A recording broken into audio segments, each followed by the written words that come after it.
এতদিন 2টা কেস নিয়ে আলোচনা করছিলাম। আশা করি কেসগুলো বুঝতে পেরেছেন। অনেকেই বলেন যে হ্যাঁ সবই তো শিখছি, রোগীকে কিভাবে দেখব, কি প্রশ্ন করব। আসলে আমি যে কেসগুলা যখন আলোচনা করি তখন আমি যে প্রশ্নগুলা করি, মানে বিলিভ মি, আমি ওর বাইরে রোগীকে কোশ্চিনই করি না, ওই কোশ্চিন গুলাই করি ঘুরে ফিরে। কেন রোগ, কতদিন থেকে এই রোগ হয়েছে, এই রোগ নিয়ে আপনার ভাবনাটা কি, মানে ইন জেনারেল কেস গুলাতে। স্পেশাল কেসের বিষয় তো স্পেশাল, সেটা তো স্পেশালি ট্যাকেল করতে হয়, সেটাও আমরা শেখাবো, অবশ্যই শেখাবো। তো ওই কোশ্চেন গুলাই, এই কোশ্চেন গুলা করলে একটা ইন জেনারেল রুগীর সম্পর্কে একটা আইডিয়া, একটা চিত্র পাওয়া যায়। তারপরের স্টেপ হলো ভেরিফিকেশন। আপনি মনে করে নিলেন যে এটা বেলেডোনা, এবার আপনি বেলেডোনাকে কনফার্ম করেন, ক্রস চেক করেন, চেক করেন বিভিন্ন ভাবে, বিভিন্ন বিষয়গুলো নিয়ে আলোচনা করেন। দেখবেন যে বেলেডোনা পেশেন্ট আপনাকে বলে দিবে যে হ্যাঁ আমি বেলেডোনা, আমাকে বেলেডোনা দেন। এটাই হয় আর কি চেম্বার গুলাতে। তো আমরা গতদিন মনে হয় ডার্ক, ফেয়ার ডার্ক নিয়ে বুঝেছিলাম, লাইট ডিজায়ার ফর নিয়ে আলোচনা করছিলাম, তাই না? লাইট ডিজায়ার ফর এর বিষয়, বেলেডোনার অনেক অনেক ধরনের শেড আছে লাইট ডিজায়ার ফর।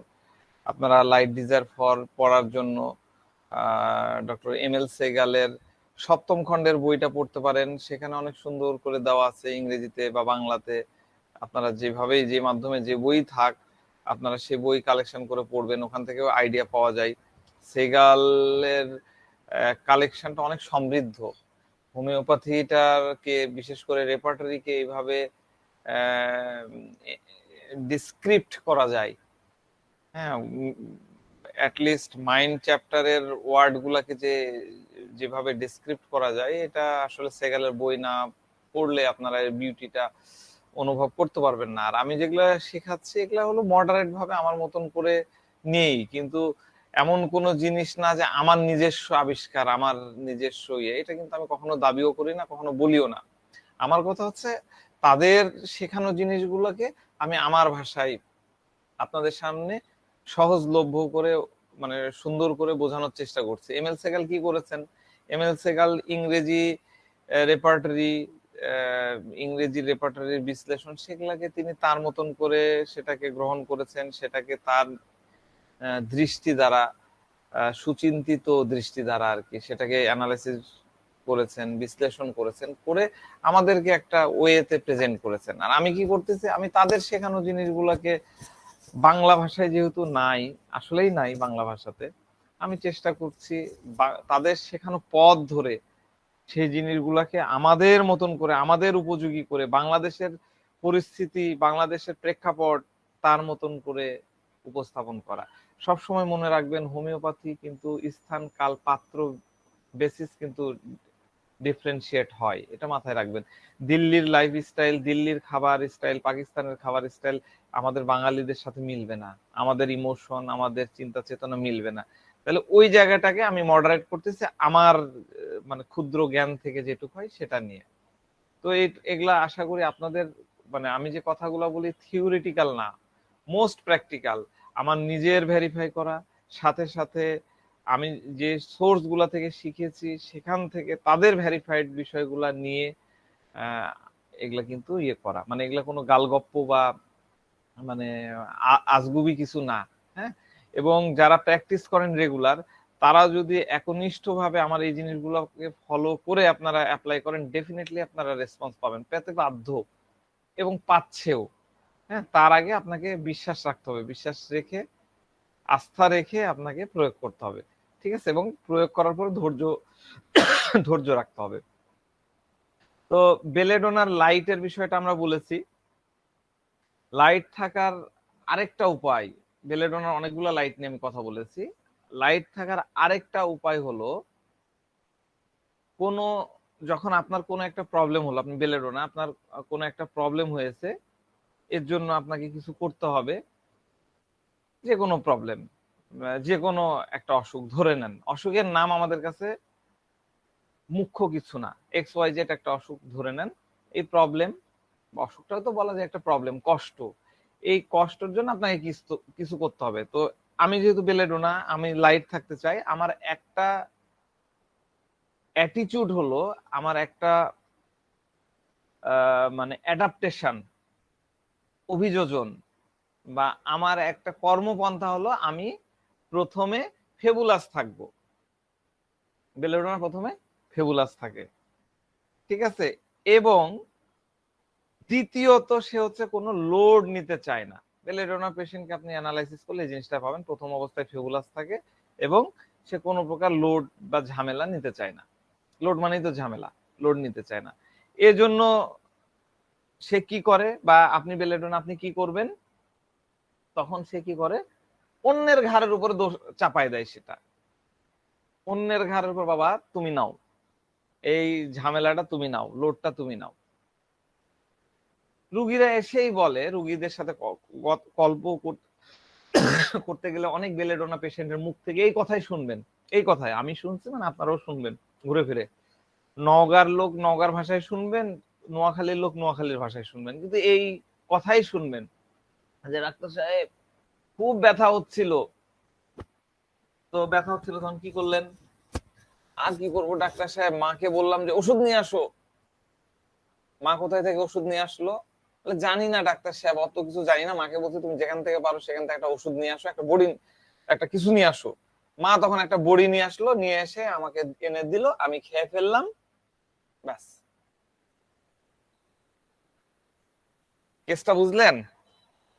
ছোট্ট কেস, মানে ছোট্ট কথা। কথাটা কিরকম?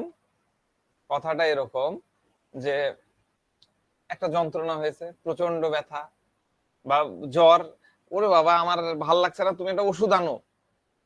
কোত্থেকে পারবা তুমি, তুমি জানো, তুমি নিয়ে আসো।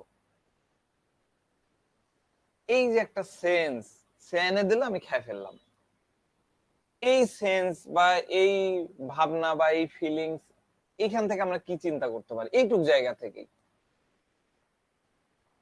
ব্যথা ছিল, ফেবুলাস হয়ে গেলাম, ব্যথা হচ্ছে না, তার ব্যথা আরো বেশি বেড়ে গেল, আর হচ্ছে না। এই মা কই আছো, আসো এদিকে আসো, একটা ইয়ে করো, একটা ওষুধ এনে দাও। কোত্থেকে আনবো? যেখান থেকে পারো সেখান থেকে একটা ওষুধ আনো। ওষুধ এনে দিল, আমি খেয়ে ফেললাম। এই ভাবনাটা কি? খুব সিম্পল ভাবে চিন্তা করেন। আমিও আজকেও গল্পের মতন করে আলোচনা করতে চাই, হেল্প করেন। কি হতে পারে এটা? আছেন আপনারা? নাসির স্যার, লোড হ্যাঁ নিতে বলেন। চায় না। হ্যাঁ বুঝতে পারলাম না, ডক্টর শহীদুল ইসলাম ভাই বলেন। লোড নিতে চাচ্ছে না, অন্যের ঘাড়ে চাপিয়ে দেয়। লোড নিতে চাচ্ছে না, তাহলে আমরা কি ভাবতে পারি এখানে? Light design. Light desire for, আমি তো বলে দিলাম লাইট ডিজার ফর ফেবুলাস ছিল। এছাড়া এই পুরো ভাবনাটা, এই তুমি এনে দাও তো খাই, এটাকে কি ভাব? Carrot dessert, carrot dessert to be. Carried desire to be, খুব সুন্দর, ধন্যবাদ। আমি এটাই শুনতে চাচ্ছিলাম, ক্যারিড ডিজায়ার টু বি। এটা হলো লাইট থাকার একটা অন্যতম উপায়, হলো বেলেডোনা লাইট থাকার অন্য একটা উপায় হলো ক্যারিড ডিজায়ার টু বি। আপনারা এর আগে এই কথা শুনছেন কিনা আমি জানি না, কিন্তু আজ থেকে এটা মাথায় ঢুকায় নেন। বেলেডোনার এক শ্রেণীর পেশেন্টের লাইট থাকার এটাও একটা প্যাটার্ন, যে আমি ক্যারিড হব, আমাকে এনে দাও, আমাকে করে দাও। ঠিক আছে, carried desire to be carried, এই রুব্রিক্সটা নিয়ে আপনারা কম বেশি সবাই জানেন। Carried desire to be carried কে যদি আমরা বাংলা করি, যারা বাংলা শুনতে চান তাদের জন্য সুন্দর করে বলি, carried desire to be carried এর অর্থ হলো এক জায়গা থেকে অন্য জায়গায়, অন্য জায়গায় অন্য কারো সহযোগিতা নিয়ে প্রতিস্থানান্তরিত করা। এক জায়গা থেকে অন্য জায়গায় অন্য কারো সহযোগিতা নিয়ে প্রতিস্থানান্তর করা। ঠিক আছে, ক্যারিডের এক গাদা মানে ডিকশনারিতে দেওয়া আছে, আমি একটু একটু করে ইম্পর্টেন্ট গুলো পড়ি। সেটা হলো support and move someone or something from one place to another. Support and move someone something from এক জায়গা থেকে অন্য জায়গায় সাপোর্ট দেওয়া বা মুভ করা, যে কোনো জিনিস, কাউকেও হতে পারে বা কোনো জিনিসকে হতে পারে। এটার ইয়েটা হলো ক্যারিড। ক্যারিডের অর্থ এটা, ক্যারিডের অর্থ হচ্ছে এটা একটা। ক্যারিডের অর্থ কি? বহন করা। বোঝা বহন করা, ওজন বহন করা, এটাও কিন্তু ক্যারিডের অর্থ। ক্যারিডের আরেকটা অর্থ আমরা ক্যারিড ইউজ করা যায় ট্রান্সপোর্ট, ট্রান্সপোর্ট যানবাহন পরিবহন, সেখানে ওটাও হলো ক্যারিড। এক জায়গা থেকে আরেক জায়গায় ট্রান্সফার করে দিচ্ছে, এটাও ক্যারিড। আবার ওই যানবাহনে আমাকে নিয়ে যাচ্ছে, সেটাও ক্যারিড। তারপরে একটা অর্থ হলো কনভে বাই ডাইরেক্ট কমিউনিকেশন, মানে আমার কথাটা আমি আরেকজনকে দিয়ে উপস্থাপন করলাম, এটাও ক্যারিড। কনভে করলাম, পাঠাই দিলাম। আমরা একটা গেম দেখেছি না, লাইন ধরে সব দাঁড়ায় থাকে, এবার কানে দুটো কথা বলা হয়, সে আবার আরেকজনের কানে যে কথা বলে, দেখছি না এরকম গেম ফেসবুকে আমরা দেখি মাঝে মধ্যে। এটাও কিন্তু ক্যারি করে, এই কথাটাকে ক্যারি করে সে ওই প্রান্তের লোকের ওখানে নিয়ে যাচ্ছে। ঠিক আছে। তারপরে হলো ইম্পেল আর ইনভলভ, মানে আভাস দেওয়া বা ইঙ্গিতে প্রকাশ করা, এটাও হচ্ছে ক্যারি। ঠিক আছে। Content and direct the course of, direct আপনি নিয়ে ইয়ে করে যাচ্ছেন, সেটাও ক্যারি। তাহলে মূল বিষয় হলো, এগুলো তো ডিকশনারি আপনি সার্চ দিলেই পেয়ে যাবেন। এখানে অক্সফোর্ড ডিকশনারি আছে, কেমব্রিজের আছে, ডিকশনারি.com এর আছে, কলিন্স এর আছে, সবার অর্থগুলো আমি এখানে তুলে দিয়েছি, আমি নোটেও দিয়ে দেবো, অসুবিধা নেই। তো ক্যারিডের ক্ষেত্রে মূল এরকম অনেক, মানে অনেক এরকম অর্থ থাকলেও মূল বিষয় বা যত ডিকশনারিতে যান সবগুলোর প্রেক্ষাপটে খুবই কমন বিষয় হলো টু মুভ হোয়াইল সাপোর্টিং। আমি তিনটা ইয়ে দিয়ে দিচ্ছি। To move while supporting, transfer from one place to another place, sustain the weight or burden of. Sustain মানে হচ্ছে বহন করা।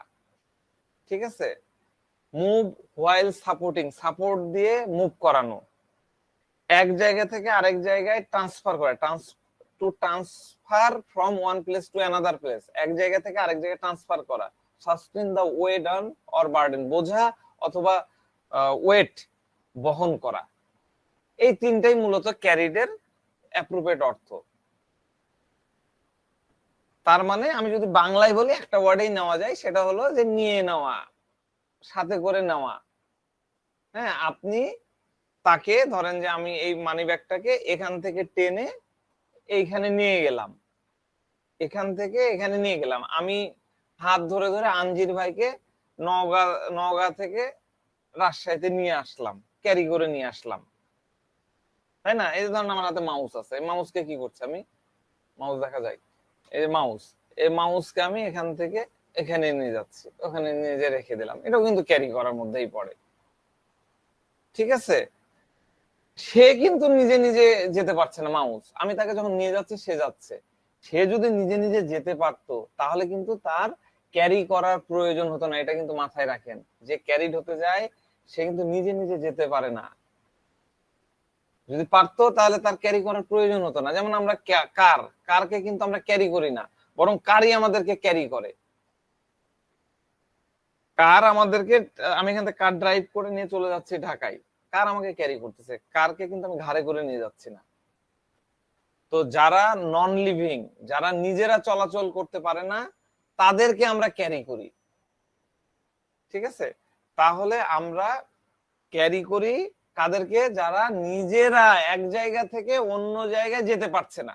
ভালো করে বোঝেন, আমি কিন্তু লিটারেচার থেকেই বলতেছি, আমাদের এখানে ইংরেজি লিটারেচারেরও দু একজন আছেন, তারাও বিষয়গুলো বোঝেন, তারা তো ক্যারি মানে বহন বোঝেন। আমরা এত ব্যাখ্যাটা দিয়ে এই কারণেই, ওই ওয়ার্ডের মধ্যে একটা সূক্ষ্ম ফিলিংস থাকে, ফিলিংসটা বোঝানোর জন্য আমরা এই ব্যাখ্যাগুলো দিই। তো আমাদের আসলে এই অর্থগুলোর থেকে প্রয়োজন হলো, রুগী আমাদের কাছে আসে, সেই রুগীর সাথে ক্যারির বিষয়টা আমরা কি করে রিলেটেড করব, সম্পর্কিত করব, মানে জুড়ে দিব, যোগ, একটার সাথে একটাকে কোরিলেট করব, সেটা আমাদেরকে জানতে হবে। যে ব্যক্তি বা যে রুগী ক্যারি হতে চায়, সে নিজেকে নিজের ওই পর্যন্ত ক্যারি করতে পারছে না, নিজেকে নিজের ওই পর্যন্ত ক্যারি করতে পারছে না। তার ইচ্ছা যে আমাকে ওখানে নিয়ে যাওয়া হোক, আমাকে ওই পর্যন্ত ক্যারি করা হোক, কিন্তু এই ব্যক্তি যে পেশেন্ট, সে আমার কাছে আসছে, সে পারছে না বলেই সে চাচ্ছে যে ওখানে যাওয়া। এরপরের ওয়ার্ড আছে ডিজায়ার। ডিজায়ার নামে আরো আলোচনা করছি। ডিজায়ার, ডিজায়ার মানে কি? ডিজায়ার মানে কি? ডিজায়ার কাকে বলে? ডিজায়ার মানে হচ্ছে ডিজায়ার মানে ইচ্ছা। তো চাওয়াটা, ইচ্ছা। ইচ্ছা, ইচ্ছা, চা- মনের ইচ্ছা। ইচ্ছাটা কি? ইচ্ছা কাকে বলে? মনের চাওয়া পাওয়া। চাওয়া পাওয়া। কিন্তু ইচ্ছা মানে কি? ইচ্ছায় কি হয়? ইচ্ছায় আমার চাওয়া পাওয়া পূরণ হতেও পারে, নাও পারে, এটা লিখে নেন। ইচ্ছা মানে আমার ইচ্ছা আছে, আমার ইচ্ছা আছে আমি প্রধানমন্ত্রী হব, এটা হতেও পারে নাও পারে। যদি আমি প্রধানমন্ত্রী হয়ে যাই তাহলে আমার ভালো লাগবে, না হলে তো ভালো লাগবে না। আপনার ইচ্ছা যে আমি বড় ডাক্তার হবো, সারা বাংলাদেশে আমার নাম ছড়িয়ে পড়বে, এটা আপনার ইচ্ছা, হতেও পারেন নাও পারেন। ডিজায়ারের বিষয়টা বুঝছেন? তো একজন মানুষ কেন ক্যারি ক্যারি হতে চায়, একজন মানুষ কেন ক্যারি হতে চায়, একজন পেশেন্ট কেন ক্যারি হতে চায়, এবার আমরা এটা বুঝবো। ক্যারি হওয়ার অর্থ হলো সে যে সিচুয়েশনে আছে, যে অবস্থায় আছে। আমি এখন এইখানে চেয়ারের উপরে বসে আছি আপনাদের সামনে, ক্যামেরার সামনে। তো আমার ইচ্ছা যাবে এখান থেকে ওই ওই পারে চলে যাব, দেওয়ালের ওই পারে চলে যাব। কারণ কি, আমি যে এখানে এই জায়গায় আছি, আমি মনে করছি এই পজিশনে আমার অতটা ভালো লাগছে না, আমি অতটা স্বস্তি পাচ্ছি না। আমার মনে হচ্ছে আমি যদি দেওয়ালের ওপারে চলে যাই বা ওই পেছনে রাস্তা আছে, আমি যদি রাস্তায় চলে যাই তাহলে আমি কিছুটা বেটার হতে পারবো, কিছুটা বেটার থাকবো। খারাপ জায়গায় তো কেউ থাকতে চায় না। তাহলে ক্যারির ক্ষেত্রে গুরুত্বপূর্ণ কথা, এটা মাথায় নোট করে, মানে নোট করে নেন, লিখে বা মাথায় ভালো করে ঢুকাই নেন। ক্যারির ক্ষেত্রে গুরুত্বপূর্ণ কথা হলো আপনি যে পরিস্থিতিতে আছেন সেখানে কমফোর্টেবল কন্ডিশনে নাই, আপনি কমফোর্টেবল ফিল করছেন না, আপনি মনে করছেন ওই জায়গায় গেলে আমি কমফোর্টেবল, তুলনামূলক ভাবে এই জায়গার তুলনায় ওই জায়গায় গেলে আমি কমফোর্টেবল থাকবো, এই কারণে আপনি ক্যারি হতে চাচ্ছেন। এবার ক্যারি মানুষ কেন হতে চায় বুঝলেন? কারণ একটাই, আমি প্রেজেন্ট সিচুয়েশনে কমফোর্টেবল নাই, ওইখানে গেলে আমি, ওই জায়গায় গেলে, ওখানে গেলে আমি কমফোর্ট বোধ করব, এই কারণে মানুষ ক্যারি হতে চায়। তো একটু আগে বললাম যে ডিজায়ার নিয়ে একটু কথা আছে আমার, এর আগেও আমি আলোচনা করতে করতে থেমে গেছি, আজকে একটু বিষয়টা নিয়ে করি। আমাদের রেপার্টরিতে ডিজায়ারের কাছাকাছি, খুবই কাছাকাছি 4টা ওয়ার্ড আছে। ডিজায়ারের কাছাকাছি খুব 4টা। আমার ক্লাসের যারা আছেন তারা আশা করি পরবর্তীতে ভুলগুলা করবেন না। আমাদের ওয়ার্ড গুলা বোঝা খুবই জরুরি। কেন জরুরি সেগুলা তো আপনারা বুঝতেছেন, যারা প্র্যাকটিস করেন তারা তো বোঝেনি, যারা নতুন তারা ধীরে ধীরে বুঝে যাবেন। ডিজায়ারের কাছাকাছি ওয়ার্ড হলো উইশ, ওয়ান্ট, ক্রেভ, কোভিড। আমি লিখে দিচ্ছি, উইশ, ওয়ান্ট, ক্রেভ, কোভিড। এই 4টা ওয়ার্ডই আমাদের ডিকশনারিতে আছে, উইশ, ওয়ান্ট, ক্রেভ, হ্যাঁ, কোভিড। তো ডিজায়ার কি বললাম? ডিজায়ার কি বললাম? ইচ্ছা কি পূরণ হতে পারে নাও পারে। নাও হতে পারে। এর সাথে একটা জিনিস যোগ করে নেন, সেটা হলো ডিজায়ারে এক ধরনের প্রবল চাওয়ার অনুভূতি থাকে, এক ধরনের প্রবল চাওয়ার অনুভূতি থাকে, এবং এই অভিপ্রায়টার পেছনে, এই চাওয়ার যে অনুভূতি, এটার পেছনে কোন একটা উদ্দেশ্য বা এম থাকে। এটা হলো ডিজায়ারের ক্ষেত্রে, এটা একটু যোগ করে নেন। ডিজায়ারের ডিকশনারি মিনিং কিন্তু খুব সুন্দর, 2টা মিনিং দেওয়া আছে, সম্ভবত কেমব্রিজে, আমি দিয়ে দিলাম। To long or hope for, to express a wish for, ডিজায়ারের মানে দেওয়া আছে, ঠিক আছে? তো এবার আমরা বুঝি যে উইশটা কি। উইশ, উইশটা কি বলেন দেখি? উইশ, উইশ তো চাওয়া। উইশ মানে তো ইচ্ছা। হ্যাঁ, ডিজায়ার মানেও কিন্তু ইচ্ছা, আমরা চাওয়া বললেও ডিজায়ার মানেও কিন্তু ইচ্ছা নেওয়া যায়। উইশ মানে ইচ্ছা। উচ্ছাটা কি? স্যার অসম্ভব ইচ্ছা। অসম্ভব, হ্যাঁ, কাছাকাছি। উইশ হলো খুবই সাধারণ বা অস্থায়ী চাওয়া, খুবই সাধারণ বা অস্থায়ী চাওয়া, বিশেষ করে যা অপ্রাপণীয়, যেটা পাওয়া যাবে না, আনঅ্যাটেন্ডেবল, অলভ্য। I wish a war free world, আমি যুদ্ধমুক্ত একটা পৃথিবী চাই, উইশ, আমরা সবাই চাই। এটা কি সম্ভব? বর্তমান প্রেক্ষাপটে সম্ভব না। I wish to be a king, আমি যদি একটা রাজা হতাম, আমরা তো ছোটবেলায় পড়েছি I wish to be a queen, তাই না? তাহলে উইশ হচ্ছে একটা অস্থায়ী চাওয়া, বিশেষ করে যেটা আসলে পাওয়া যায় না। যদি হতো, হলে তো মন্দ হতো না, অলভ্য, আনঅ্যাটেন্টেড। ঠিক আছে, এবার আসি আমরা ওয়ান্ট। ওয়ান্ট কি? ওয়ান্ট হলো বিশেষ কিছুর প্রয়োজন বা অভাবের অনুভব। আই ওয়ান্ট এ ফ্যামিলি, আমি একটা ফ্যামিলি চাই। হ্যাঁ, আই ওয়ান্ট মানি। ঠিক আছে। ক্রেভ, ক্রেভ মানে কি? ক্রেভ, ক্রেভ, মিষ্টি খাওয়ার জন্য মুখ লসপস লসপস করছে, আই ক্রেভ ফর সুইটস। এটা হলো শারীরিক ক্ষুধা বা আবেগজনিত প্রয়োজনের তাড়না, সেই ক্ষেত্রে আমরা ক্রেভটাকে ব্যবহার করি। ঠিক আছে, ক্রেভ। আর কোভিডটা কি? কোভিড হচ্ছে প্রবল চাহিদা, প্রবল ডিজায়ার, কোনোভাবে এসে ছাড় দিতে না, ছাড় দেওয়া যাবে না, ব্যাকুল ভাবে কামনা, যেটাকে বলে লালায়িত হওয়া, আমার লাগবেই লাগবে। তাহলে ক্রেভ হলো টু ডিজায়ার স্ট্রংলি, আর কোভিড হলো two wish for with eagerness. ঠিক আছে, তাহলে ক্রেভের সাথে ডিজায়ারের রিলেশন আর কোভিড এর সাথে উইশের রিলেশন। তো carried desire to be carried এর তাহলে মূল জায়গাটা কি হলো? আনকমফোর্টেবল সিচুয়েশন বা স্টেট থেকে কমফোর্টেবল স্টেটে যাওয়ার ইচ্ছা, সেটাই হলো carried desire to be carried. বুঝতে পারছেন? আমি বর্তমানে যে সিচুয়েশন আছি, যে পরিস্থিতিতে আছি, সেটা হলো আমার কাছে আনকমফোর্টেবল লাগতেছে। আমি এখানে নাই, আমার কাছে মনে হচ্ছে ওই জায়গায় গেলে আমি ভালো হব, এবং আমি চাইবো আমাকে ওই জায়গায় নিয়ে যাওয়া হোক। ইচ্ছা, desire, carried desire to be carried first. এই গেল। এখন আপনার সামনে এরকম অনেক পেশেন্ট এসে বলবে, অনেক পেশেন্টকে পাবেন, খুব ব্যথা যন্ত্রণা হয়েছে, খুব ব্যথা যন্ত্রণা হয়েছে। তো আপনি যখন জিজ্ঞাসা করবেন কবে থেকে এরকম কষ্ট শুরু হয়েছে, এবার সে কি করবে? এই খুবই কমন কেস আর কি, এই জিনিসগুলো হয়। হ্যাঁ, আগে বিশেষ করে আপনি এই কেস শোনার পরে মনে করবেন যে এগুলো গ্রামের অশিক্ষিত লোকজনের ক্ষেত্রে হয়, বিষয়টা তা না। অনেক পেশেন্টের কাছে, কলেজের প্রফেসর, তার কাছ থেকেও এরকম পাওয়া যায়। জিজ্ঞাসা করলেন কবে থেকে এরকম সমস্যা, কষ্ট কবে থেকে শুরু হয়েছে,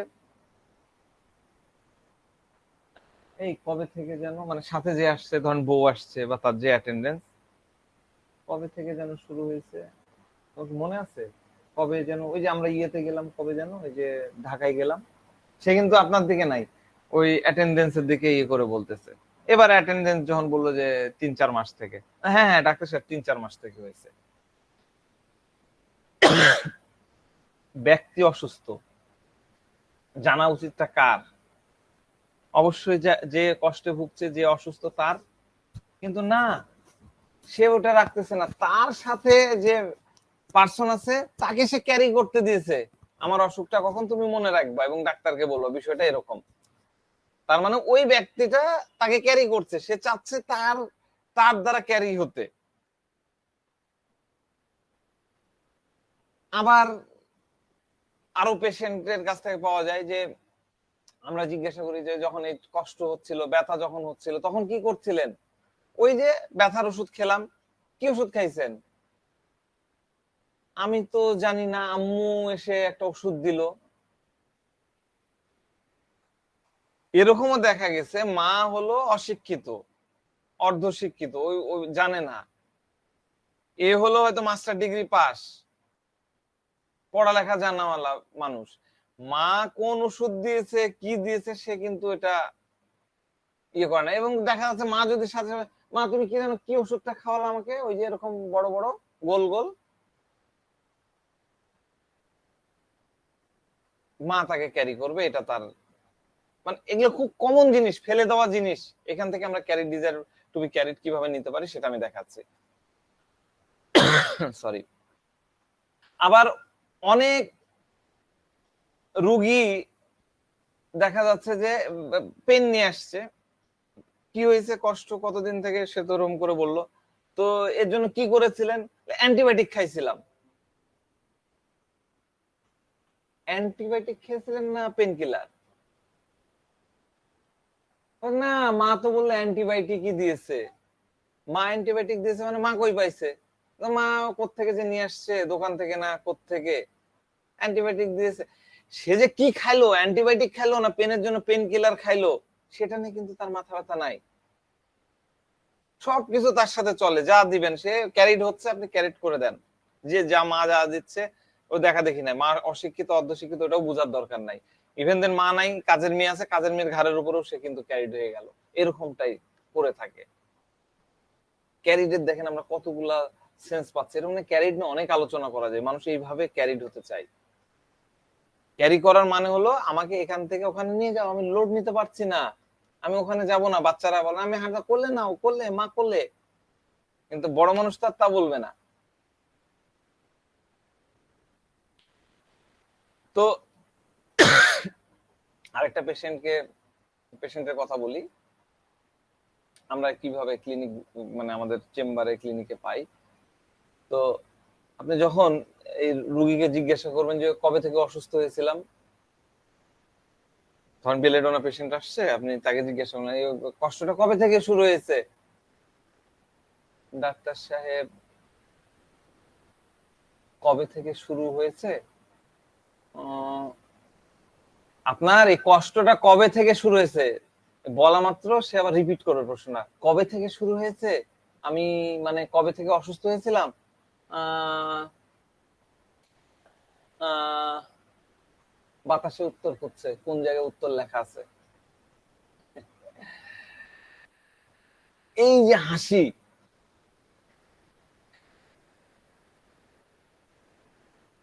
যখন মনে রাখবেন এটা একটা আগে আমরা জানতাম বেলেডোনা মানে হাসে, মেলেডোনা মানে হাসে, সবসময় হাসতে থাকে, হ্যান ত্যান 7-17 পুরনো কনসেপ্ট। এটা এটা খুব ইম্পর্টেন্ট। বেলেডোনা পেশেন্ট যখন কোনো কিছু পাবে না, কোনো কিছু তার বলার পাবে না, কোনো অ্যান্সার খুঁজে পাবে না, উত্তর দিতে পারবে না, বা কোনো কিছু সে পারতেছে না, খুঁজে পাচ্ছে না, তখন সে একটা স্মাইলিং দিবে, একটা লাফিং করে ফেলবে। এইটা কিন্তু বেলেডোনা পেশেন্টের মধ্যে আমরা দেখতে পাই। একটা বেলেডোনা পেশেন্ট যা মোটেই পছন্দ করে না, বা যা তার কাছে প্লিজেন্ট না, আনন্দদায়ক না, বা যা সে বলতে চাচ্ছে না, বা সে শেয়ার করতে চাচ্ছে না, বা কিছু বলতে মানে সে স্বাচ্ছন্দ্য বোধ করছে না, তখন সে হাইড করবে। আমরা ওই যে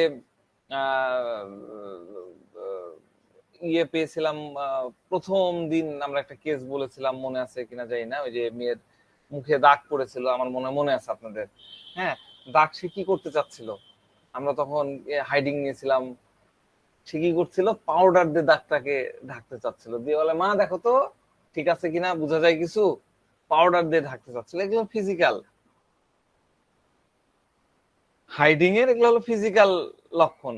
আর আপনি দেখবেন প্রশ্ন করছেন, সে কমফোর্টেবলি সে করছে না, কমফোর্টেবল ফিল করছে না, উত্তরটা দিতে যাচ্ছে না, তখন দেখবেন ফিক করে হেসে দিচ্ছে, সেটা দিয়ে সে হাইড করে ফেলে। আমাদের রুব্রিক্স আছে hiding desire to hide, hiding desire to hide, ঠিক আছে, হাইডিং ডিজায়ার টু হাইড। আপনার কাছে যখন সরি আপনার কাছে যখন বেলেডোনা আসলো, প্রথম আসলো ধরেন, বা আপনার সাথে কনসালটেন্সি করার জন্য আসলো, তার কোনো প্রবলেম নেই, বেলেডোনা পেশেন্ট কিন্তু খুব স্লোলি ওপেন হয়। এক শ্রেণীর বেলেডোনাকে, সবার বেলেডোনার কথা বলছেন, এক শ্রেণীর একটা ভালো পার্সেন্টেজ বেলেডোনাকে আপনি পাবেন খুব স্লোলি ওপেন হবে। হ্যাঁ, আর একবার যদি তাকে আপনি কোনোভাবে হাইডিংটা এখান থেকে কনফার্ম হয়, সিক্রেট তো ওকে বম মারলেও ওপেন হতে চায় না, আর হাইডিং কে যদি আপনি একবার ওপেন করে করে ফেলতে পারেন, তাহলে দেখবেন যে তখন সে আর কোনো কিছু হাইড করবে না, একদম কন্টিনিউয়াসলি চলতে থাকবে। তো এইরকম যে ভাবনা, মানে প্রথম দিকে এসে সে কিন্তু হাইড করতেছে, বলতেছে না, এরকম জায়গায় আমরা কিন্তু আরেকটা রুব্রিক্সকে পাই, আরেকটা অ্যাটিটিউড পাই, সেটা হচ্ছে টিমিডিটি। টিমিডিটি, হ্যাঁ, টিমিডিটি অনেক বড় রুব্রিক্স, কিন্তু বেলেডোনার ফার্স্ট টিমিডিটি বলার কারণ আছে, আমি আলোচনা করে বুঝতে পারবেন। টিমিডিটিটা তার একটা ইনবিল্ট ক্যারেক্টার প্রথম অবস্থায়। টিমিডিটি হলো পেশেন্ট চেম্বারে এসে সাথে সাথে আপনার সামনে তার প্রবলেমের কথাটা বলবে না, সে নিজে ওপেন হবে না। আপনি যদি বেলেডোনাকে জিজ্ঞাসা করেন আপনার কি, বেলেডোনাকে জিজ্ঞাসা করলেন আপনার কোনো প্রবলেম আছে, কেন আসলেন আজকে, ও ডাক্তার সাহেব পেটে ব্যথা বললো হয়তো। এরপরে আপনি যখন জিজ্ঞাসা করেন আপনার কি আর অন্য কোনো সমস্যা আছে, তখন আমার কি আর অন্য কোনো সমস্যা, রিপিট করছে, আবার মাথা ঝুঁকাচ্ছে, কিছুক্ষণ থেমে বলবে হ্যাঁ ডাক্তার সাহেব আছে কিছু, আছে আরো কিছু সমস্যা আছে। তো ডাক্তার সাহেব আমার মনে হয় এবার তো প্রথম আপনি আপনি এবারের জন্য এটুকুরই ওষুধ দেন, আজকের মতন এই অসুখটার এই ব্যথা, আমার পেটে ব্যথা বা এই ব্যথা, এটার ওষুধ দেন, আজকের মতন আপনি আমাকে এই মাথার ব্যথার ওষুধটাই দেন। মানে যে কথাটা প্রথমে বললে, আর বাইরে কিন্তু আর ওপেন আপ হলো না, টিমিডিটি। হ্যাঁ, এবার আপনি বললেন যে না ঠিক আছে, আমি ওষুধ দিব এটার, আপনার যদি আরো কোনো সমস্যা থাকে তাহলে বলেন, তাহলে সব মিলে ওষুধ দিই, হোমিওপ্যাথি তো সবকিছু ট্রিটমেন্ট করে, একটা ওষুধে আপনার সব হয়ে যাবে। এবার আবার থেমে যে চিন্তা ভাবনা করে আবার বলবে যে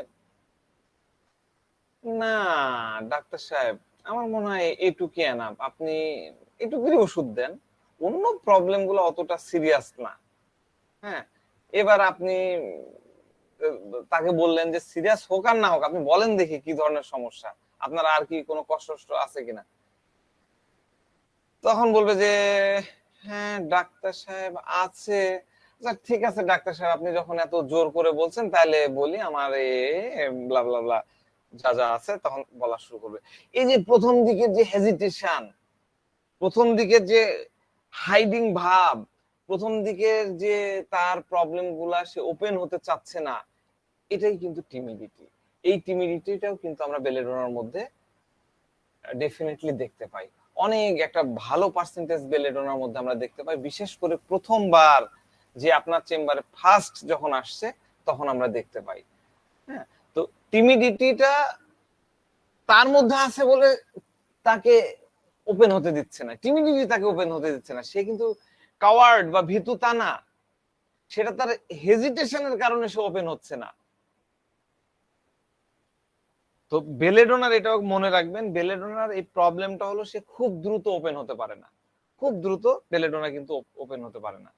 ধরেন আমি একটা গল্প বলি, এটা নাটকের গল্প, নাটকটা আমার নাম মনে নাই, তাহলে আমি ক্লিপ দেখাই দিলে আমাকে আর বক্তব্য দেওয়া লাগতো না। তো ধরেন বেলেডোনার পেশেন্ট ঘুরতে গেছে বাসে বা ট্রেনে। এবার তো যেটা হয় ট্রেনে বসলে আমরা পাশাপাশি বসলে গল্প গুজব করতে করতে যাই, রাজশাহী থেকে ঢাকা গেলে 5 ঘন্টার জার্নি, এর মধ্যে তো পাশে যে থাকে তার সাথে তো একটা আলাপ আলোচনা হয়েই যায়। এবার ধরেন বেলেডোনার পাশে যে বসে আছে সে অনেক গল্প করে, অনেক কথা বলতেছে, এটা ওটা জিজ্ঞাসা করছে, এই করতেছে, এটা এই বিভিন্ন থাকে না, কিছু কিছু মানুষ ল্যাকেসিস ফসফরাস বকতে থাকে, তো বলতেছে।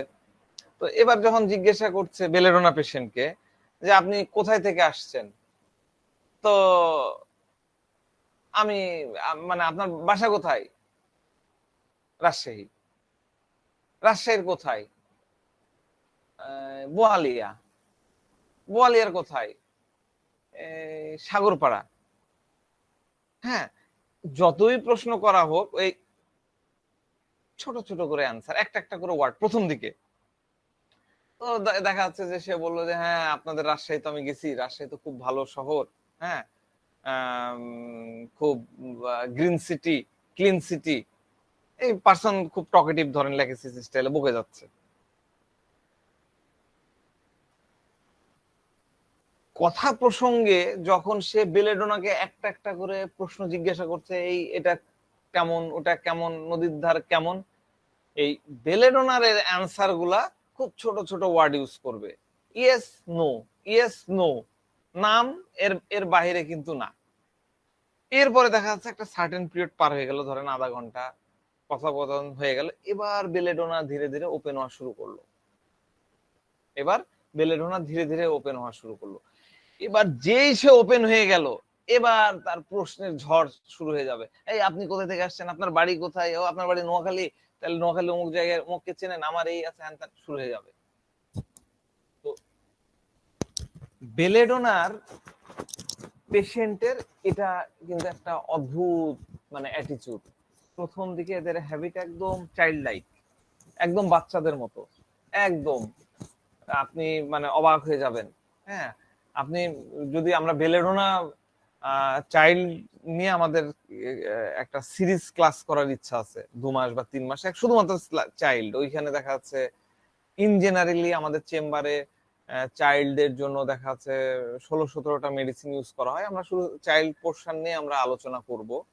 তবে আমরা আপনাদের সাথে আলোচনা করি কোন মাসে করা যায়, সেটা আমরা পরে এটা ফিক্সড করব। তো সেখান থেকে বলি, বেলেডোনা চাইল্ড যদি আপনার চেম্বারে আসে, এই বেলেডোনা চাইল্ডের মধ্যেও কিন্তু এই যে এই গল্পটা আমি বললাম নাটকের গল্প, এই সেম স্টাইলে অ্যাটিটিউড কিন্তু আপনি দেখতে পাবেন আপনার ফার্স্ট ভিজিটে যখন আপনার কাছে আসবে, আপনার চেম্বারে যখন, আপনার ক্লিনিকে যখন আসবে। তার ফার্স্ট ইমপ্রেশনটা হবে, আপনি তার প্রতি তার ইমপ্রেশনটা হবে সে খুবই ভালো বাচ্চা, a good child, nice child.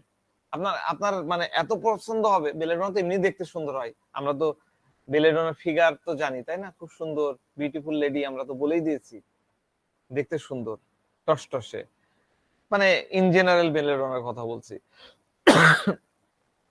তো তার ফার্স্ট ইমপ্রেশনে আপনি এত ইমপ্রেসড হয়ে যাবেন যে আপনি তার মাকেও পর্যন্ত বা তার অ্যাটেন্ডেন্সকে, তার বাবা যার সাথে সে আসছে তার কাছে আপনি তার প্রশংসা করবেন।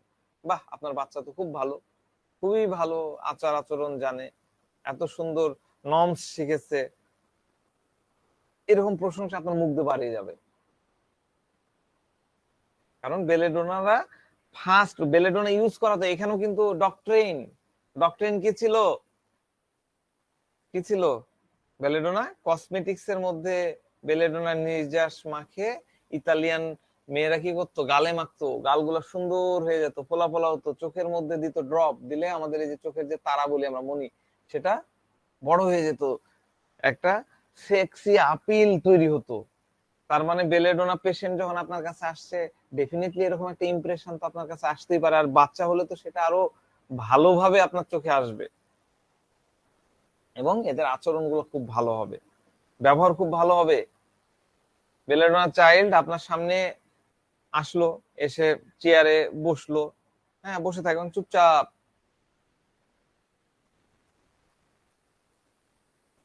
বসে আছে, খুব শান্ত এবং ভ্যাগাও না, ব্যারাটাকার না, খুব ইন্টেলিজেন্ট লুক, ব্রিলিয়ান্ট লুক, খুব শান্ত ঠান্ডা ভাবে সে বসে থাকবে, কোনো প্রকার দুষ্টুমি করছে না, কোনো প্রকার নয়েজ করছে না, কোনো প্রকার শব্দ করছে না, খুব শান্ত, খুব শান্তভাবে কথা বলছে, প্রশ্ন করলে ছোট ছোট করে উত্তর দিচ্ছে, খুবই ছোট, ওই যে একটু আগে যেটা বললাম ওরকম ছোট ছোট করে। ফার্স্ট লুকে আপনার কাছে আমি বললাম কি, যে আপনি তার প্যারেন্টস কে আপনি প্রশংসা করেন, বাহ এত সুন্দর একটা মেয়ে, এত সুন্দর বাচ্চা আপনার, এরকম যদি আমার একটা বাবু থাকতো, এরকম আপনার কাছে মনে হবে। কিন্তু একটু সময় যেতে দেন, 2 মিনিট 5 মিনিট, আপনার সামনে ল্যাপটপ আছে, আমার সামনে ল্যাপটপ, সুন্দর করে ল্যাপটপ টাচ করবে, হালকা করে টাচ করবে, টাচ করে বলে, আঙ্কেল এটা তো ল্যাপটপ না, আমার বাবারও একটা আছে, আমাদের বাসায়ও একটা আছে। এবার আপনি একটু তাকালেন, একটু মিসকে হাসি দিলেন, এবার চুপ, আবার টিমিডিটি মুডে চলে আসলো। 2 মিনিট, 2 মিনিট পরে দেখা যাচ্ছে যে আপনার ওখানে পেন পট আছে, আঙ্কেল এটা কি, ও পেন পট, আমার টেবিলেও একটা আছে, আমারটা না গোল। একটু পরে মোবাইল, ও এটা টাচ ফোন, হ্যাঁ আমার আব্বুরও আছে একটা। আবার চুপ, এবার মাথা ঘোরানো শুরু হয়ে যাবে, আঙ্কেল ওই বাক্সতে কি রেখেছেন, হ্যাঁ ওই যে বাক্স, আমাদের এখানে ছোট ছোট বাক্স আছে ওষুধ রাখা হয়, আমাদের তো আছে, আমি ওখানে আমার পেন্সিল রাখি। এই যে কথা শুরু হয়ে গেল, মা বলে চুপ চুপ, এখানে থাকো, চুপ করে থাকো। এইভাবে সে ধীরে ধীরে মুখ খুলবে। টিমিডিটি কেটে গেল, আরো যখন টিমিডিটি কেটে গেল, এবার সে চেয়ার থেকে উঠে গেল, একবার এদিকে একবার ওইদিকে, ধীরে ধীরে ধীরে, খুব জেন্টাল, ধীরে ধীরে ধীরে এইদিক ওই দিক, একটু যে পাশের টেবিল থেকে, থাম বাবা, চুপ করে বসো, বসো তাহলে মিষ্টি ওষুধ দিব, চুপ করে বসো। মা বলতেছে আসো আসো সেখানে বসো। আবার সে 2 মিনিট চুপ করে বসলো, এদিক ওদিক আবার ঘাড়। এবার উঠে আপনার পাশে, আঙ্কেল আঙ্কেল, ও মা, তোমার ল্যাপটপে তো কিবোর্ডে কি আছে দেখি, এ বি, ধাপ করে এ চাপ দিয়ে দিল, এই যে বি, এইচ। আপনার হাত দেয় না, হাত দেয় না, দাও দাও দাও, ওখানে বসো, মায়ের কাছে যে বসো। এবার সে যাওয়ার নাম করে উল্টা করে যায়, ধাপ ধাপ ধাপ ধাপ করে কিবোর্ডের মধ্যে 2-3টা বাড়ি দিয়ে দিল, 2-3টা এরকম করে ধাপ ধাপ ধাপ ধাপ করে বাড়ি দিয়ে দিল, বাস। এই দুষ্টুমি করে না, যাও বসো বসো বসো। আপনি হয়তো হাত ধরে তাকে ইয়ে করলেন, তুমি এগুলো কি করছো? তো মা তখন বলা শুরু করবে যে ডাক্তার সাহেব, এই বাড়িতে এরকম, ওকে যদি কোনো কিছু বলি একবার এটা করো না, তাহলে ওটা করেই ছাড়বে। আর বলে না না, আমি এটা করিনি, আমি এটা করিনি, আমি তো জাস্ট এটা দেখছি, আমি তো জাস্ট এটা দেখছি। ওই আমি কোন একটা ইয়েতে সেমিনারে একটা গল্প শুনেছিলাম বেলেডোনা বাচ্চার, আমি ওই গল্প যতখানি মনে আছে আমি একটু বলি আর কি। গল্পটা আমার খুব পছন্দ হয়েছে, মানে মনের মধ্যেই গেঁথে গেছে, আমি বলি আপনাদেরও ভালো লাগবে। বেলেডোনার বাচ্চার ক্যারেক্টারটা বুঝতে গেলে গল্পটা আসলে খুব সুন্দর লাগবে। তো বাচ্চাদের তো খুব মুখরোচক জিনিস, পছন্দের জিনিস, চকলেট, আইসক্রিম, কেক, তাই না? তো এরকম মা এক বাক্স আইসক্রিম নিয়ে আসছে। হ্যাঁ, বেলেডোনার চাইল্ড, বেলেডোনা আঙ্গিকে এরকম এই গল্পটা আমি শুনেছিলাম, গল্পটা বলতেছি। তো আইসক্রিম নিয়ে এসে মা ফ্রিজের মধ্যে রাখলো। এবার যখন থেকে ফ্রিজের মধ্যে আইসক্রিম রাখা হয়েছে, বাচ্চা কিন্তু এই ফ্রিজের চারিপাশে ঘুর ঘুর ঘুর ঘুর করতেছে। মা জানে যে বাচ্চা ফ্রিজের কাছে কেন ঘুর ঘুর করছে। মা তাকে নিষেধ করে দেয়, হাত দিবা না, আমি তোমাকে পরে দিব, এক বাটি দিব তোমাকে, এখান থেকে এখন তুমি যাও। এই কথা বলে না না মা, আমি তো আসলে আইসক্রিম না, আমি জাস্ট এদিক দিয়ে যাচ্ছিলাম, আমি আইসক্রিম খাবো না, আমার তো গলায় ব্যথা, যে কাশিও আছে। মা তো বাচ্চাকে চেনে, আর মানে হাড়ে হাড়ে চেনে বাচ্চা কেমন, বাচ্চা কেন ঘুরঘুর করছে সেটাও সে জানে। হ্যাঁ, এবার যখন বাচ্চা খুব চালাক, শার্প, বেলেডোনা খুব শার্প, মানে এই ক্ষেত্রগুলাতে খুব শার্প আর কি। দেখতেছে মা রান্না করে, সুন্দর করে মনে করেন যে দরজায় আইস, মানে ফ্রিজের দরজা ইয়ে করে খুলতে যাচ্ছে, শব্দ হলো, মা এই কি কি কি কি করছো তুমি? না না না মা, দরজা লাগিয়ে দে, না না মা, এই আইসক্রিম, আমি আসলে এদিকে যাচ্ছিলাম, ভাবলাম আইসক্রিম গুলো ফ্রিজ চলছে কিনা, আইসক্রিম গলে গেল কিনা, ঠিক আছে কিনা, একটু জাস্ট দেখলাম। হ্যাঁ, তুমি জানো একটু আগে আমার বড় ভাই এদিক দিয়ে আসছিল, হ্যাঁ আমি ভাইয়াকে বলে দিয়েছি তুমি আইসক্রিম খাবা না, তোমার আইসক্রিম খাওয়া যাবে না। তো এরকম স্মার্ট, খুবই স্মার্ট। মা তো ধরেন যে হ্যাঁ বাবা ভালো, তুমি, তোমাকে আমি দিব বলেছি দুপুরে খাওয়ার পরে এক বাটি দিব, তুমি এখন চলে যাও। হ্যাঁ, এবার মনে করেন মা যেই চলে গেছে, মা তো ভুলে গেল, মার মানে এরা কিন্তু রিড করতে পারে যে মা এখন আমার উপরে আস্থা চলে আসছে, মা চলে গেছে আর এদিকে আসবে না। তো সুন্দর করে মা যাওয়া মাত্র সাথে সাথে আইসক্রিম ইয়ে খুলে, বক্স খুলে চাটা, যেই চাটতে যাবে এবার দেখা যাচ্ছে মা চলে আসছে আবার কোনো কারণে, মানে গল্পটা এরকমই ছিল, এই কারণে বলছি। যেই চলে আসছে, এই তুমি কি করছো? মা না না, আমি দরজা খুলছি, দরজাতে দেখছি যে আইসক্রিম কিরকম গলে গলে, দেখো আইসক্রিম আঙ্গুলে নেওয়া আছে, এই দেখো আইসক্রিম কিরকম গলে গলে পড়ে গেছে। হ্যাঁ, আমি এটা আঙ্গুল দিয়ে তুললাম, এটা পরে আমি খেতে চাইনি, আমি খেতে চাইনি, আমি আইসক্রিমটা পরিষ্কার করছিলাম। মুখের মধ্যে ঢুকাই নিল, আমি আইসক্রিম খেতে চাইনি। এই যে অ্যাটিটিউডটা, এটা কিন্তু আমাদের বাড়িতেও দেখতে পাই।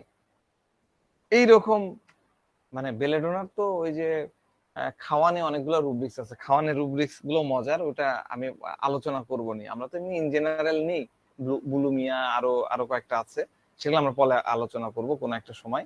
তো এই যে অ্যাটিটিউড গুলা এই টাইপের বড় মানুষের মধ্যেও কিন্তু পাওয়া যায়, খাওয়া না ওই কোন একটা বিষয় নিয়ে, হ্যাঁ এরকম পাওয়া যায়।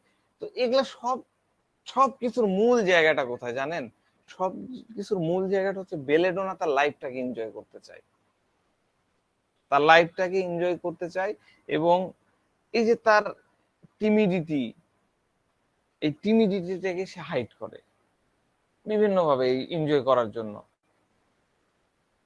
তারা ডাইরেক্টলি কোনো জিনিস কিন্তু জিজ্ঞাসা করবে না, কোনো জিনিস ডাইরেক্টলি প্রথমে জিজ্ঞাসা করবে না।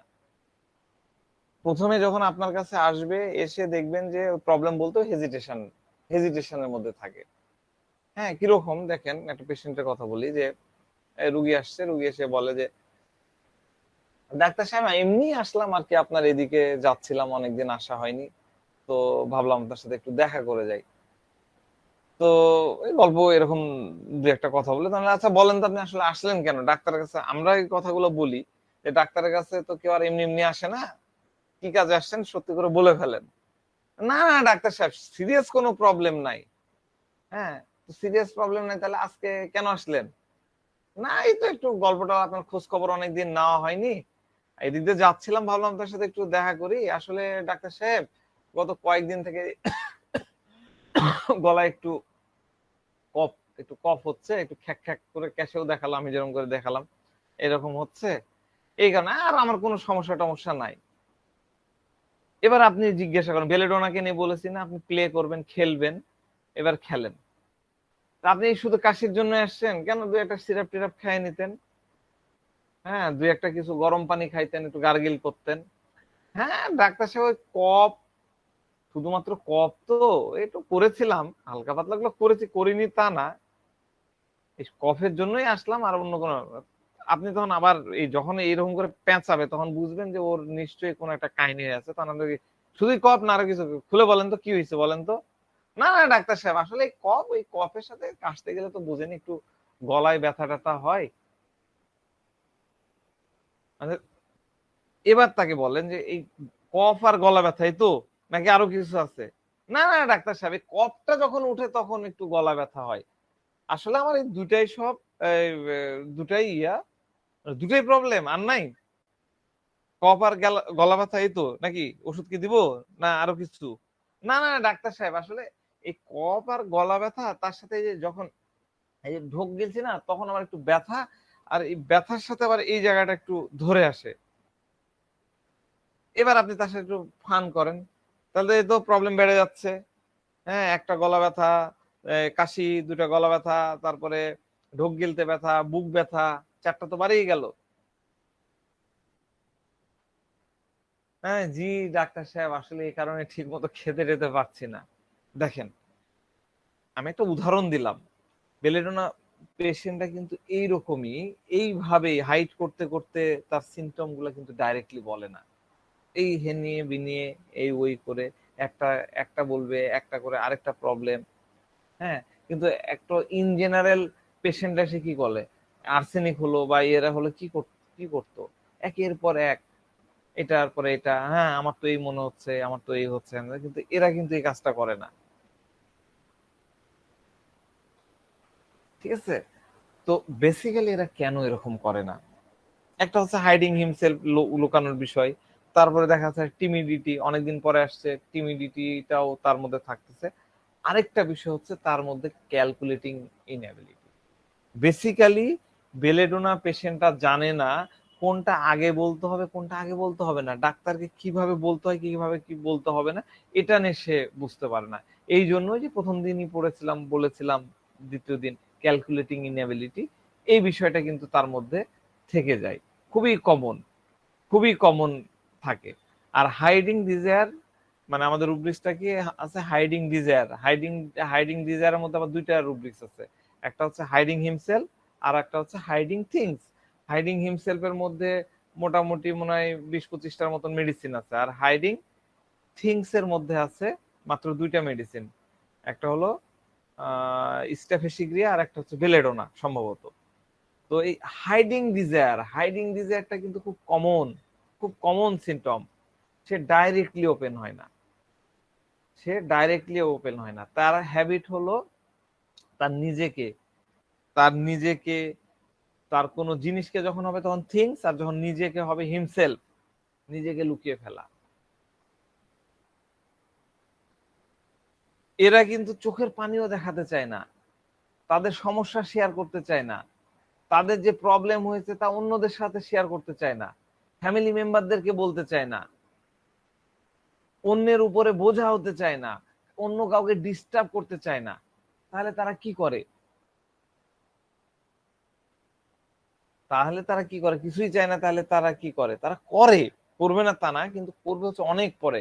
ওই ফ্যামিলি মেম্বারদের কাছেও কিন্তু টিমিডিটি থাকে, এই জন্য প্রথমে তারা বলতে চায় না। তো আমাদের বুঝতে হবে যে হাইডিংটা কি, কেন একজন ব্যক্তি হাইড করতে চায়, এটা আমাদেরকে কিন্তু বুঝতে হবে। আমি তো উদাহরণ দিলাম, এর আগে আপনারা তো কিছুটা হলেও বুঝেছেন। আরো একটু ভালো করে আমরা যদি চিন্তা করি, বেলেডোনার হাইডিংটা করার কেন প্রয়োজন হয়। বেলেডোনার একটা অন্যতম অ্যাট্রিবিউট, অন্যতম ক্যারেক্টারিস্টিক বৈশিষ্ট্য হলো, চরিত্রগত বৈশিষ্ট্য বলতে পারেন, বা একটা অ্যাটিটিউড হলো, এরা কোনো প্রকার রেস্ট্রিকশন পছন্দ করে না। কোনো প্রকার রেস্ট্রিকশন বেলেডোনা পছন্দ করে না। সে যা খেতে পছন্দ করে তাই খাবে। আপনি যতই নিষেধ করেন, আমি কেস বলবো, দেখবেন যে নিষেধ করেছে তারপরেও ওই জিনিসই খাচ্ছে। সে যেটা পছন্দ করবে, যা করতে পছন্দ করবে সেটাই করবে। সে কোনো কিছুতে থামতে চায় না। যেমনটা যেরকম আছে সেরকম ভাবে সে কন্টিনিউ করতে চায়। অসুস্থ হয়ে যাওয়ার পরেও সে আগের মতন যে লাইফ লিড করছে সেরকম সেই লাইফ। সে হার্নিয়া হয়েছে, ডাক্তার বলছে যে যানবাহনে খুব সাবধানে চলবেন, সাইকেল ইউজ করবেন না, মোটরসাইকেল যত সম্ভব কম ইউজ করবেন। নো, সে ওই রেস্ট্রিকশন মানবে না। যেভাবে চলতো, যেভাবে সাইকেল চালাতো, সেম স্টাইলে সে ইয়ে করবে। ধরেন যে তার আইসক্রিম খেতে পছন্দ, চকলেট খেতে পছন্দ, ফাস্ট ফুড খেতে পছন্দ, পিৎজা খেতে পছন্দ, এবং শুধু পছন্দ না, সে ভালোবাসে, এবং এটা তার ক্রেভের মতন, এটা তার লাইকিং, সে এটা ইয়ে করে। কিন্তু যখন সে অসুস্থ হয়ে পড়বে, তখন তার এই পছন্দের জিনিসগুলো সে ছাড়তে চাইবে না। বেলেডোনা কখনোই তার ডিজায়ারকে গিভ আপ করে না, সবকিছুকে নিয়ে সে কন্টিনিউ করতে চায়। হ্যাঁ, এই জন্যই আমি অনেকের সাথে আলোচনা করেছি এর আগেও, এই জন্যই বেলেডোনা পেশেন্ট মূলত ডাক্তারের কাছে আসতে চায় না। কোন ডাক্তার? Homeopathy doctor. কেন আসতে চায় না বলেন দেখি? কেন আসতে চায় না হোমিওপ্যাথি ডাক্তারের কাছে? বাধা নিষেধ দিবে কারণ হোমিও ডাক্তাররা কি করে? রেস্ট্রিকশন দেয়, এটা খাওয়া যাবে না, ওটা খাওয়া যাবে না, সিগারেট খাওয়া যাবে না, পান খাওয়া যাবে না, জর্দা খাওয়া যাবে না, অ্যালকোহল ধরা যাবে না, রসুন খাওয়া যাবে না, পেঁয়াজ খাওয়া যাবে না, কাঁচামরিচ খাওয়া যাবে না, কাঁচা লবণ খাওয়া যাবে না, এটা খাওয়া যাবে না, গরুর গোশত, ইলিশ, এটা করা যাবে না, ওটা করা যাবে না। অ্যালোপ্যাথি ডাক্তার তো নিষেধাজ্ঞা দেয় না। এই জন্য এই ম্যাক্সিমাম পেশেন্ট গুলা এই হোমিও ডাক্তার পছন্দ করে না। আরেকটা কারণ আছে, কি বলেন তো? রেস্ট্রিকশন তো একটা গেল, আরেকটা কি কারণ বলেন, চিন্তা করেন। হ্যাঁ, অনেক দিন ওষুধ খাইতে হয়। শহীদুল্লাহ ভাই, বুঝতে পারছি না, জোরে বলেন। অনেক দিন ওষুধ খাইতে হয়। অনেক দিন খাইতে হবে। আচ্ছা, এটা দ্বিতীয় নিয়ে নিলাম, এই যে বুদ্ধি বাড়াই একটা পয়েন্ট বেড়ে গেল। আর তৃতীয়টা বলেন দেখি। পুলিশম্যান। রেস্ট্রিকশন তো হয়ে গেল, পুলিশম্যান। 3 নম্বরটা কি হবে? ধীরে ধরে, তাই ধীরে ধরে না, অনেক বেলেডোনা এসে বলে যে হ্যাঁ সময় লাগুক, ধীরে ধরে না। মূল জায়গাটা হলো কি, এই হোমিও ডাক্তাররা 3-4টা করে ওষুধ দেয়, একটা খাওয়ার আধা ঘন্টা আগে, একটা খাওয়ার পরে, এটা বিকালে, ওটা ইয়াতে, এটা 2 ঘন্টা, এটা 4 ঘন্টা, এত আমি ঝামেলা নিতে পারবো না। এটাও একটা কারণ। আমার স্বাধীনতা নষ্ট হয়ে যাচ্ছে, এই কিছু আমি হ্যাঁ, করতে পারবো আপনি না। আমি নাহলে একটা দুটো ওষুধ দিই, কিন্তু ম্যাক্সিমাম ডাক্তারই তো 4টা 5টা করে ওষুধ দেয়। আমাদের এখানে একজন ডাক্তার সাহেব আছেন, উনি মানে কমপক্ষে 16টা থেকে 24টা ওষুধ দেন। 4টা খাওয়ার আগে, 4টা খাওয়ার পরে, এরকম হ্যান ত্যান ইয়ে আছে। তো এই জিনিস বেলেডোনার মোটেই পছন্দ না। রুগী এসে বলবে যে আমার অসুখের জন্য আমি কখনোই হোমিওপ্যাথির কাছে যেতে চাই না, হোমিওপ্যাথ ডাক্তারের কাছে যেতে চাই না। কারণ আমি জানি প্রথমে তারা বলে দিবে যে পেঁয়াজ খাওয়া যাবে না, কফি খাওয়া যাবে না, গরুর গোস্ত খাওয়া যাবে না, কিন্তু ডাক্তার সাহেব এই খাবারগুলো আমার বেশি ভালো লাগে। আমি আপনার সাথে চিকিৎসা শুরু করার আগে, আপনি আমার চিকিৎসা, আমি আসছি আপনার কাছে, চিকিৎসা আমি আপনার কাছে নিব, কিন্তু আমার একটাই কথা, আমি কিন্তু কফি খাবো, বা আমাকে সিগারেট খাওয়া বন্ধ করা যাবে না। রুগী এসে বলে তার যে প্রিয় জিনিস, আমি বার্গার খাওয়া কিন্তু আমাকে বন্ধ করা যাবে না। তারপর আপনি ওষুধ দিতে পারবেন কিনা চিন্তা ভাবনা করে ওষুধ দেন। তো এইরকম পেশেন্ট যখন আসবে আর আপনি যদি তাকে রেস্ট্রিকশন দিয়ে দেন, তাহলে কি হবে? পেশেন্ট আপনার কাছে থাকবে না। তাহলে ম্যাক্সিমাম আপনি যখন বেলিরোনা পেশেন্টকে পাবেন, বেলে সবসময় প্র্যাকটিসের কিছু ট্যাকটিস থাকে, আপনার প্র্যাকটিস বাড়াতে গেলে কিন্তু কিছু ট্যাকটিস জানতে হয়। বেলেডোনা পেশেন্ট পেয়ে গেলে আপনি কখনোই তাকে কোনো রেস্ট্রিকশন দিবেন না। খাওয়ার তো কোনো রেস্ট্রিকশন কখনোই দিবেন না। ধরেন আপনি ঠান্ডা গলা বসা রুগী আসছে, তাকেও আপনি বলবেন না যে ঠান্ডা পানি খাও, এটা বলবেন না। টেকনিকটা আমি শিখাই দিচ্ছি কিভাবে আপনারা বলবেন।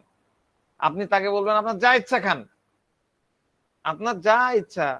ডাক্তার সাহেব গলা ব্যথা, যে আইসক্রিম খাওয়া যাবে, খান না কেন, কোনো অসুবিধা নেই, আইসক্রিম কেন, আপনি ঠান্ডা পানিতে গোসল করেন, কোনো সমস্যা নাই, ফ্রিজের পানিতে গোসল করেন, এইভাবে বলবেন, কনফিডেন্টলি বলবেন। রুগী আশ্চর্য, সত্যি ডাক্তার সাহেব আমি পারবো, আমি সব খেতে পারবো, হ্যাঁ হ্যাঁ যা ইচ্ছা খান। বাহ, আপনি তো খুব ভালো ডাক্তার।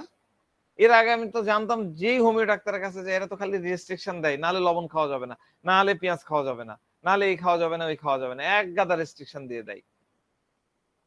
যত ডাক্তারের কাছে গেছি এর আগে সবাই এই কথা বলেছে, আপনি একমাত্র যে বলতেছেন যে কিছু খাওয়া যাবে না।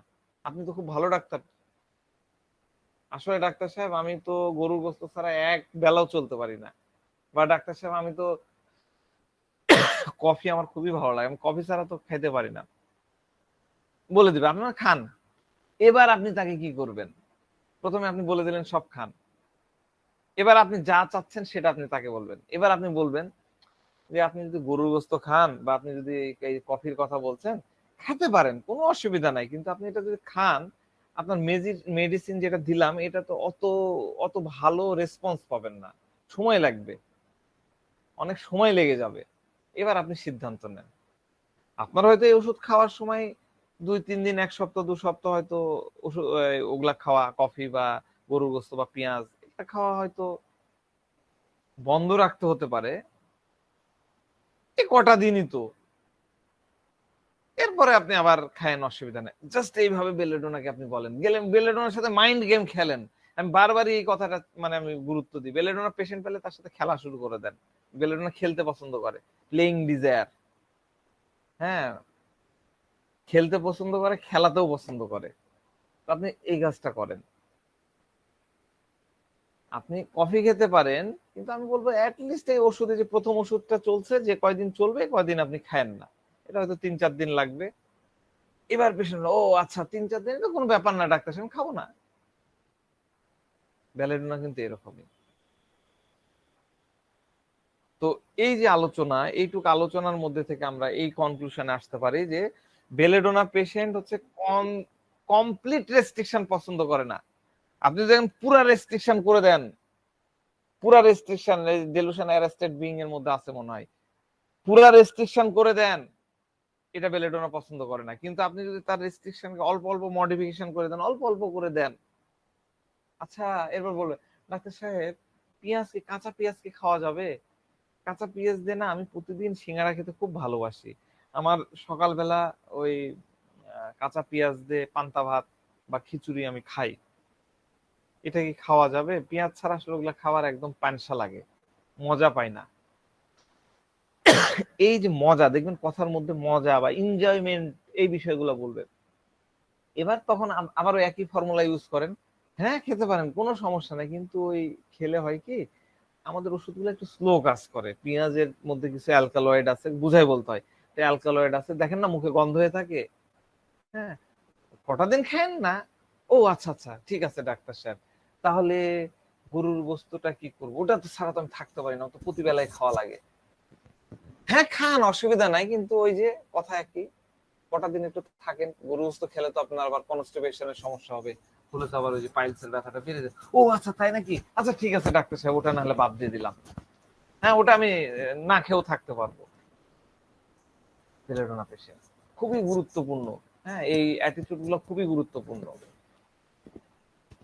এরপরে বেলেডোনা পেশেন্টের আরেকটা ইম্পর্টেন্ট ফিচার আমরা দেখতে পাই, সেটা হলো এসে তারপরে বলবে যে ডাক্তার সাহেব আমি কি প্রতিদিন একটু আম, আহ, হাঁটাহাঁটি করতে পারবো, আমি কি ওখানে যেতে পারবো, একটু বন্ধুদের সাথে একটু দু এক টান দিতে পারবো। এরকম মেলা ধরনের প্রশ্ন কিন্তু বেলেডোনার পেশেন্ট তারপরে ধীরে ধীরে করতে থাকবে। এটাই তার নেচার। তার পছন্দের জিনিসগুলা সে করতে পারবে কি পারবে না, খেতে পারবে কি পারবে না, ওই জিনিসগুলো এক্সারসাইজ করতে পারবে কিনা, এই বিষয়গুলো বলে তার পছন্দের জিনিসগুলো একটা একটা করে সে তখন জেনে নেবে। এটা এটা কিন্তু আপনি কনফার্ম করতে পারবেন বেলেডোনাকে, এই কনফার্মেটরি ফিচার। যখন রেস্ট্রিকশনের কথাগুলো আসবে না, তখন দেখবেন যে এই ধরনের কনফার্মেটরি কোশ্চিন গুলা সে করবে। আচ্ছা ডাক্তার সাহেব, আচ্ছা এই যে লবণটাকে যদি আমি একটু ভেজে নিয়ে খাই, লবণকে ভেজে খাবে, চিন্তা করেন, লবণকে যদি একটু ভেজে নিয়ে খাই, এটা তো খাওয়া যাবে না। ওই একই কথা তখন বলবেন যে না আপনি খেতে পারবেন, কোনো সমস্যা নেই, ওষুধে কোনো সমস্যা নেই, কিন্তু আপনার কাজটা ধীরে হবে। না না না ডাক্তার সাহেব ঠিক আছে, তাহলে আমি কটা দিন না হলে ভাজা না, আমি লবণই খাবো না, ওই তরকারিতে যেটা দেয় সেটা নিয়েই খাবো। এইরকম অ্যাটিটিউড গুলা কিন্তু আমরা বেলেডোনার পেশেন্টের মধ্যে আমরা পাই। ঠিক আছে, তো আজকে এই পর্যন্তই রাখি।